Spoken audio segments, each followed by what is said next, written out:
Hello friends, मैं विनय निर्भीक। Friends, आपका एक बार फिर से हमारे चैनल पर स्वागत है।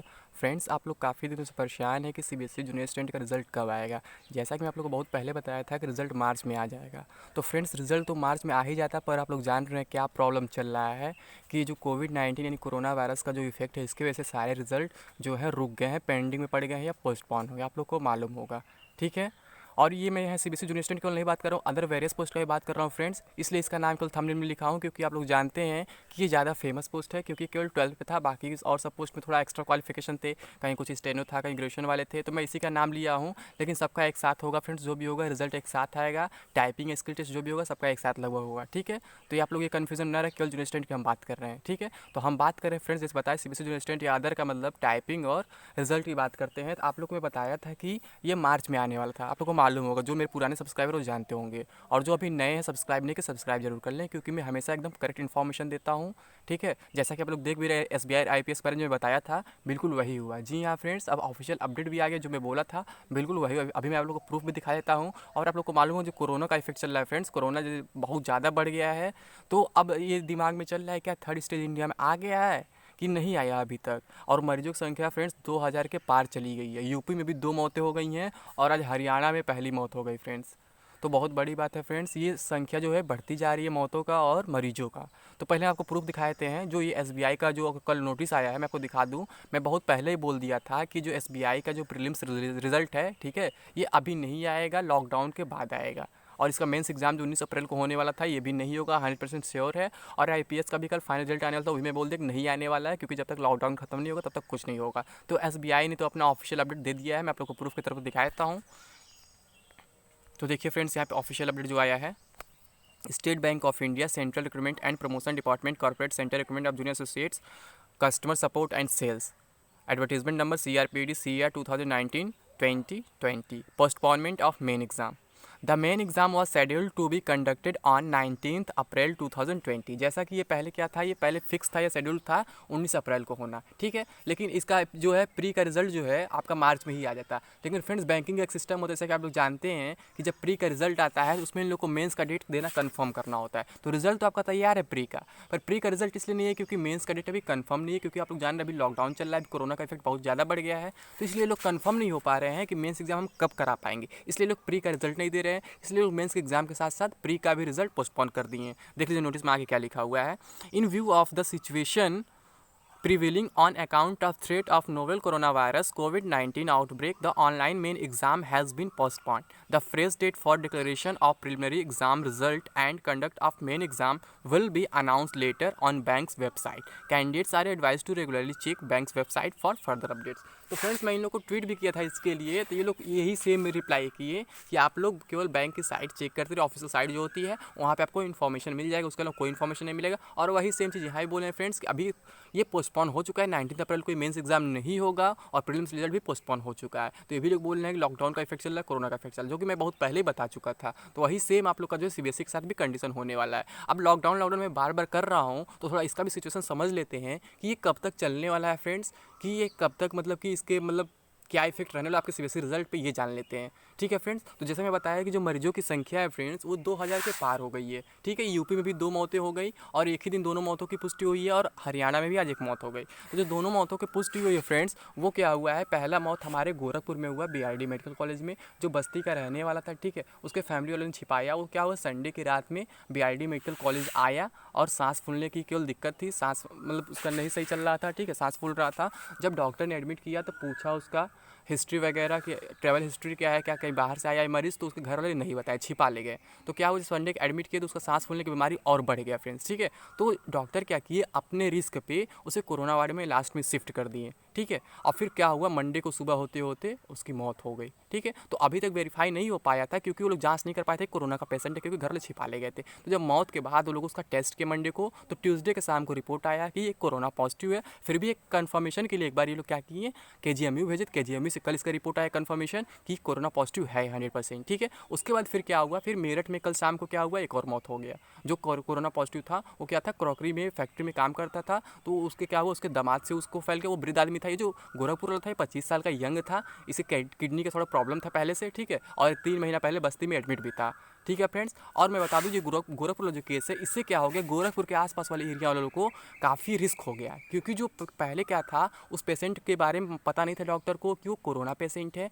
उसे जनरल वार्ड में रखा गया जैसे नॉर्मल पेशेंट रहते हैं। तो नॉर्मल वार्ड में उसमें लगभग 60 पेशेंट थे और उनके फैमिली वाले थे जो रहते साथ में तीबारदार, ठीक है। तो क्या हुआ, ये सभी लोग भाग गए। जब पता चला कि इसे आइसोलेट किया जा रहा है कोरोना वार्ड में, तो ये क्या हुआ, सभी फैमिली भाग गई, ठीक है, सारे मरीज भाग गए जिन्हें अब ढूंढा जा रहा है। तो फ्रेंड्स जो लोग गोरखपुर के आसपास के रहने वाले हैं, जैसे या गोरखपुर में हैं या देवरिया, बस्ती, मऊ, इधर जो आसपास रहते हैं, वो लोग अलर्ट रहे, क्योंकि गोरखपुर मेडिकल कॉलेज ज़्यादा दूर नहीं है। मैं आपसे यही कहूँगा आप लोग अलर्ट रहें, क्योंकि मरीज कहीं भी भाग गए हैं, ठीक है, कहीं के भी हो सकते हैं। तो आप लोगों को ज़्यादा अलर्ट रहना होगा पहले से, क्योंकि क्या होगा, इससे दूसरों को खतरा हो सकता है, आपको खतरा हो सकता है, हमको खतरा हो सकता है, ठीक है। तो आप लोग को अब और अलर्ट रहना होगा, क्योंकि इतने मरीज भागे, इनमें भी क्या हो सकता है, कोरोना वायरस हो सकता है, ठीक है। और जो मेरठ में कल मौत हुआ फ्रेंड्स, वो क्या था, वो क्रॉकरी में था, उसके दामाद से हुआ था। दामाद से क्या हुआ, उसकी फैमिली में 6 लोग को हो गया, और उसके बाद उसको क्या हुआ, वो भी उसको भी हो गया।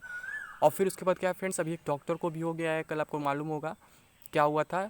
वो डॉक्टर जो था, उसका बेटा बाहर अमेरिका से आया हुआ था, डॉक्टर ने छिपा लिया अपनी हॉस्पिटल, उसको आइसोलेट कर दिया था और पुलिस से छिपा दिया था। तो पुलिस ने कल एफआईआर कर दिया, और अब क्या हुआ, डॉक्टर को भी कोरोना वायरस हो गया, उसके बेटे की वजह से, जो आइसोलेट किया था अपने हॉस्पिटल में। तो फ्रेंड्स समझ सकते हैं कितना मैटर बढ़ता जा रहा है। आपको मैं प्रूफ दिखा दे रहा हूँ कि संख्या 2000 के ऊपर चली गई है, ठीक है, देख लेते हैं।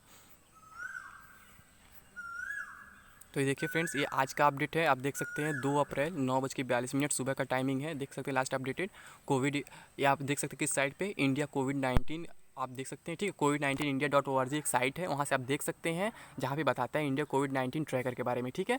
अ क्राउड सोर्स्ड इनिशिएटिव, जो गवर्नमेंट से वेरीफाइड है, बिना वेरीफाई किए नहीं देता है। न्यूज़पेपर में अभी ये पीछे चल रहा है, 1700-1800 दिखा रहा है, लेकिन ये संख्या 2018 हो चुकी है, सुबह 9:42 तक, ठीक है। तो आप देख सकते हैं कन्फर्म केसेस कितने, 2018 4+ हुए, जिससे पहले अपडेट था उसके बाद रात के 12 बजे, जिसके पहले अपडेट हुआ था, ठीक है। एक्टिव केसेस कितने, 1793, रिकवर्ड कितने हो चुके, 169। तो फ्रेंड्स रिकवर्ड का स्पीड थोड़ा घट गया, रिकवर्ड बहुत कम हो रहा है, मौत अधिक हो रही है। मौत में देखिए डिसीजन में कितने हो गए, 56 हो गए, ठीक है। और क्या हुआ, रात के 12 बजे एक भी मौत नहीं हुआ है, एक भी रिकवर्ड नहीं हुआ है। तो आप समझ सकते हैं कि मौत जो है इससे पहले काफ़ी बढ़ी। आप जैसे कल बताई दी, कल यूपी में 2 हो गया, फिर आज हरियाणा में हो गया। अभी हरियाणा में इसमें अपडेट नहीं आया होगा, अभी कुछ देर में इस पर अपडेट आ जाएगा फ्रेंड्स, ठीक है। तो अभी स्टेट वाइज भी कुछ लिस्ट देख लेते हैं कि कितनी कितनी मौतें हुई हैं, तो आपको कंफर्म हो जाएगा। देखिए, compiled from state government numbers no more, state UT confirmed case, और ये क्या है, एक्टिव केसेस है, फिर ये रिकवर्ड है, और फिर ये डिजीज यानी मौत है। तो सबसे अधिक फ्रेंड्स महाराष्ट्र में चल रहा है। महाराष्ट्र में 335 मरीज मिले, जिसमें 14 की मौत हो गई है। आप देख रहे हैं 282 भी एक्टिव हैं, और 39 जो हैं ठीक हो चुके हैं, रिकवर्ड हो चुके हैं। फिर उसके बाद केरला में 265 मरीज मिले हैं, जिसमें 2 की मौत हुई है। मैं पूरा नहीं बताऊंगा, आप लोग देखते चलिए, क्योंकि आप लोग का टाइम वेस्ट हो गया, ऐसे आप लोग कहेंगे कि ऐसे मामले से भटक गया है, तो ऐसा कुछ नहीं है फ्रेंड्स। आपको सारी बातें जानना जरूरी है कि आप लोग का रिजल्ट क्यों नहीं आ रहा है, ठीक है। तो केरला का क्या है, 265 मरीज थे टोटल, जिसमें 2 मर गए। तमिलनाडु में टोटल 234 मरीज मिले, जिसमें 1 मर गया। दिल्ली में टोटल 152 मरीज मिले अब तक, जिसमें 2 मर गया है। राजस्थान में टोटल 120 मरीज मिले हैं, अभी तक एक भी मौत नहीं हुआ इसके इन्फॉर्मेशन के अकॉर्डिंग। उत्तर प्रदेश में 117 मरीज मिले, जिसमें 2 की मौत, जो दोनों में कहानी बताई थी, दोनों कल ही आज वेरीफाई हुआ है, जो कि पहला मरीज गुरुप्रॉब्लम मंडे को ही हो गया था, पर वेरीफाई कल हो पाया है कि वो कोरोना पॉजिटिव है। आंध्र प्रदेश में 111 मरीज है, अभी एक भी मौत नहीं हुआ है। कर्नाटका में 110 मरीज हैं, जिसमें 3 मौत हो चुकी है। तेलंगाना में 97 मरीज है, जिसमें 6 मौत हो चुका है। गुजरात में 87 मरीज है, जिसमें 6 मौत हो चुका है। मध्य प्रदेश में 86 मरीज, जिसमें 6 मौत हो चुका है। तो आप देख सकते हैं फ्रेंड्स कि कितना स्पीड है, कितनी अधिक मौतें हो रही हैं, कितने अधिक मरीज मिल रहे हैं। कल तो आप देख सकते हैं बहुत तेज़ी से कल मरीज बढ़े हैं, कल लगभग 400 मरीज एक ही दिन बढ़ गए हैं। कल सुबह तक 1600 के आसपास कुछ था, आप देख सकते हैं 2018 मरीज हो गए हैं। तो अब आप लोग के दिमाग में ये आ रहा होगा, क्या इंडिया 3rd स्टेज पहुँच गया, जिसमें यह क्वेश्चन किया हुआ ना कि भारत 3रे स्टेज में। तो फ्रेंड्स मुझे तो यही लगता है कि इंडिया 3रे स्टेज में पहुंच चुका है। गवर्नमेंट अभी इस बात को छिपा रही है ताकि पब्लिक परेशान हो जाएगी। क्योंकि मैं इसलिए कह रहा हूँ 3रे स्टेज में, 3रे स्टेज का मतलब ये होता है ना, कम्युनिटी क्या होता है, वो ट्रांसफ़र होता है। जैसे कि क्या होता है, हमें नहीं मालूम होता कि सामने वाले व्यक्ति को है कि नहीं है। अब ऐसा नहीं रहेगा केवल विदेश वालों से ही दूसरे को होगा। अब क्या है ना, विदेश वालों से दूसरों में नॉर्मल व्यक्ति में फैल चुका है। अगर आपके आसपास कोई है तो उससे आपको हो सकता है। और ऐसा कंडीशन आ गया इंडिया में, तभी इतनी तेज़ मरीज बढ़ रहे हैं, ठीक है। अभी इतनी तेज़ तब बढ़ रहे हैं जब हमारे यहाँ टेस्ट काफ़ी कम हो रहे हैं। आप जाने लैब टेस्ट काफ़ी कम हो रहे हैं हमारे यहाँ, टेस्ट काफ़ी कम है, मैं कह सकता हूँ। अभी तक शायद टोटल 50,000 लैब टेस्ट हो पाए हैं, जितने के विदेशों में एक दिन में इतने होते हैं। इतना एक दिन में उनसे इतना अभी तक टोटल हुए लगभग 1-1.5 महीने। तो आप सोच सकते हैं फ्रेंड्स कितना स्लो स्पीड, इसके बावजूद इतने मरीज मिल रहे हैं। यानी इस हिसाब से हम कह सकते हैं कि हमारे कम्युनिटी ट्रांसफर स्टार्ट हो गया, यानी स्टेज 3 स्टार्ट हो गया है। भले गवर्नमेंट अभी इस बात को नहीं बता रही है, क्योंकि पब्लिक पैनिक हो जाएगी। तो फ्रेंड्स क्या है, इसका स्टेज 3 स्टार्ट हो गया है। आप लोग को अब अलर्ट रहना होगा, मैं आपसे यही कहूँगा, ठीक है। बस गवर्नमेंट अभी कर स्टेज 2 में, लेकिन स्टेज 3 आ चुका है इंडिया में। तो आप लोग को अलर्ट रहना बहुत जरूरी है फ्रेंड्स, ठीक है। मैं आपसे यही कहूँगा, इसलिए मैं इतना इन्फॉर्मेशन शेयर किया हूँ। आप लोग को लगा टॉपिक कुछ और है, लेकिन मैं फ्रेंड्स जान के बताना चाह रहा था, ताकि आप लोग को समझ में आ जाए कि आपका रिजल्ट में देरी क्यों हो रहा है, आपका रिजल्ट अभी तक क्यों नहीं नहीं आ रहा है। ठीक है, अब बात करते हैं कि रिजल्ट आपका इस दिन आएगा और टाइपिंग इस दिन शुरू होगा। तो हाँ फ्रेंड्स, इसका इन्फॉर्मेशन हम दे ही देते हैं। तो ये फ्रेंड्स कब आएगा मैं बता दूँ, जब तक लॉकडाउन खत्म नहीं होगा तब तक आपका रिजल्ट नहीं आने वाला है और ना ही टाइपिंग शुरू होने वाला है, चाहे जूनियर स्टूडेंट की बात करें चाहे अदर पोस्ट की बात करें। अब बात करते हैं लॉकडाउन का, क्या 14 अप्रैल खत्म हो जाएगा पूरी तरीके से? तो फ्रेंड्स ऐसा बिल्कुल नहीं है। ये लॉकडाउन आप लंबा चलने वाला, कम से कम 30 अप्रैल तक तो चलेगा ही चलेगा, क्योंकि आप सिचुएशन देख रहे हैं इंडिया का क्या हो रहा है, दिन पर दिन बिगड़ते ही जा रहा है। जैसे मैं बोला था, थर्ड स्टेज में पहुंच गया है, भले गवर्नमेंट छिपा रही है इस बात को। तो यहाँ क्योंकि कम्युनिटी ट्रांसफर स्टार्ट हो गया है, तो थर्ड स्टेज में इंडिया पहुंच गया है।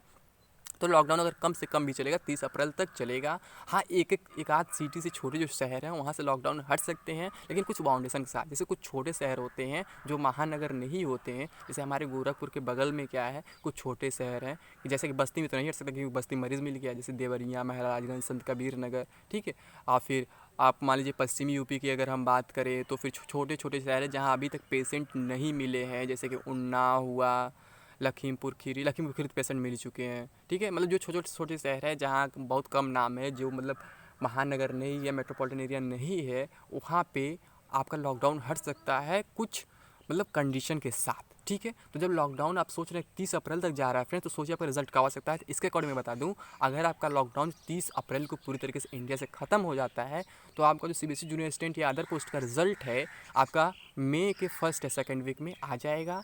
और अगर मई के फर्स्ट वीक में रिजल्ट आता है तो आपका टाइपिंग जो है जून के फर्स्ट वीक में या सेकंड वीक में हो सकता है। और अगर मई के सेकंड वीक में रिजल्ट आता है तो टाइपिंग तब भी जून के फर्स्ट वीक या सेकंड वीक थर्ड वीक में हो सकता है। यानी जून से पहले आपकी टाइपिंग नहीं होने वाली है, आपकी स्किल टेस्ट नहीं होने वाली है। अगर स्टेनोग्राफी टेस्ट है तो भी, अगर टाइपिंग टेस्ट है तो भी। ठीक है, अगर किसी का कोई और एग्जाम इस ग्रुप से मतलब सीबीएसई वाले से, तो जो भी होगा अब जून में ही होगा, उससे पहले नहीं होगा। जून के बाद जा सकता है, जून के पहले ये नहीं हो सकता है। ठीक है फ्रेंड्स, तो बस आपको इतना इन्फॉर्मेशन देना था। वीडियो पसंद आया तो इसको लाइक करें, कमेंट करें, अधिक से अधिक शेयर करें। चैनल को अभी तक सब्सक्राइब नहीं करें, सब्सक्राइब जरूर कर लें। इसके साथ साथ बेल आइकन बटन दबाना न भूलें ताकि आपको लगातार हम सही इन्फॉर्मेशन दे सकें, सबसे पहले इन्फॉर्मेशन दे सकें। Thank you friends.